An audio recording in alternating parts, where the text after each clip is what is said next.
I am the storyteller. Welcome to the Real Ghost Story channel. If you find the story interesting and attractive, please give me a like, subscribe to the channel and press the bell to follow other stories. Thank you very much. And today is a story about The Devil's Entry. The Devil's Entry, this is a true story. The main character is my teacher's father. He said that at that time he was young, his father was still young.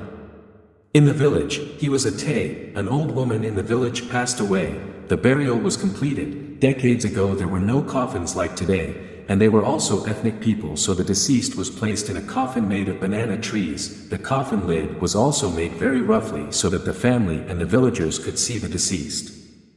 At night, there were young men in the village on duty, including my teacher's father. The first night was peaceful, but the second night something happened. There were about 5 young men on duty the second night, sleeping near the coffin placed on the stilt house. It was already midnight, almost everyone was asleep. I don't know why that night my teacher's father couldn't sleep. He lay there but didn't sleep, his eyes were half closed. He heard a noise. At that time it was very quiet, although there was a funeral. At night everyone was asleep, so even a slight noise could be heard by those who were still awake. He heard the noise and opened his eyes. He was scared, lying next to the coffin, and in the past he often heard stories about ghosts possessing the entry, so he was also scared. When he opened his eyes he saw a black cat appear from somewhere next to the coffin. People often called it Linmew. He didn't know where it appeared. At that time he felt something was wrong. At that time he was very scared, but he could only lie there with his eyes closed and not dare to move. He opened his eyes slightly and saw the coffin lid rotate 90 degrees. The old woman's body slowly sat up, then slowly the body stood up, turned around and walked out, although it looked very stiff but did not make any noise. At that time he was terribly scared. He only dared to lie there with his eyes closed but was shaking a lot. The corpse was wearing a white outfit, hair hanging down, 2 fangs growing long, 2 red eyes, looking extremely horrifying. Back then, the Tay people left a whole pig next to the coffin of the deceased, already slaughtered. The corpse approached the pig. The pig was very big, weighing hundreds of kilos, but it held it with both hands and tore off the pig's leg very neatly. It chewed the pig's leg greedily. It looked very barbaric. At that time he was shaking loudly, on the stilt house. Oh my God, the corpse heard the noise. It was chewing the raw pig's leg.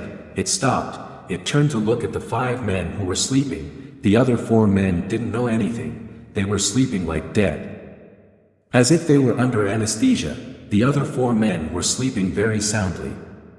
He vaguely saw the corpse approaching. At that time he thought he was dead here. The pig was torn like that. How could he escape? He decided to run away. Using all his courage he jumped up and ran. Really, at that time in the forest, he didn't know where to run anymore. He just ran.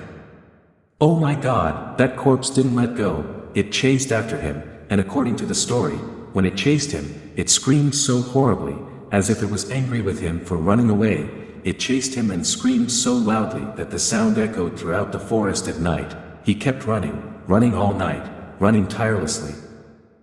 I don't know where he got the strength to run at that time. I can't explain. He ran very fast, but he could always hear the corpse chasing him. The thorns in the forest made his legs bleed, but if he stopped at that time, he would have died. He tried to run. He ran past a buffalo pen. He crawled into the buffalo pen, covered in a lot of buffalo dung. The corpse also chased after him and crawled into the buffalo pen and was also covered in buffalo dung. Even though it chased after him, it still took a raw pig leg to eat. It was so terrifying. It chased him until almost morning. It seemed like he ran all night without a second of rest, using all his strength to try to run. Near dawn he ran to the riverbank. He jumped into the river. He swam across the river, but at that time he couldn't swim anymore and was swept downstream. Its body stood on the riverbank screaming horribly, as if it was very angry. When he was swept away into the river, he was already unconscious. When he woke up he was saved. The horrifying thing was that all his hair fell out, all his eyebrows fell out. It seemed like his brain was focused on running, and the fear made all his hair fall out, and later it couldn't grow back.